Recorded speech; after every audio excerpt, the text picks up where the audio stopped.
बाप रे! एवढी जास्त गर्दी की चालायलाही जागा नव्हती. तर कुठे गेलो होतो असं आम्ही? तर हॅलो मित्रांनो, गुड मॉर्निंग. सकाळी-सकाळी मस्त तयार झालो आणि फुल फॅमिली निघालो दर्शनाला.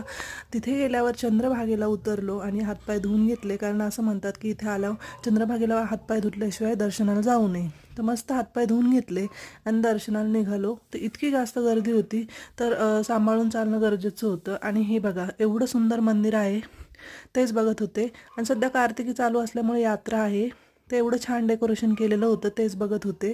आतमध्ये गेलो, लाईन तर खूप मोठी होती म्हणून दर्शन होणं शक्य नव्हतं, म्हणून मुखदर्शनच घेतलं आणि थोड्या वेळ प्रार्थना करून नंतर प्रसाद घेतला आणि प्रदक्षिणा घालायची म्हणून मंदिराला निघालो. आणि एवढी जास्त गर्दी होती प्रसादासाठी पण.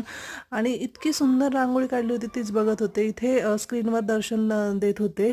आणि घरी आल्यावर भूक लागली होती म्हणून कच्ची दाबेली सँडविच खाऊन मस्त असा दिवस संपवला. थँक्यू.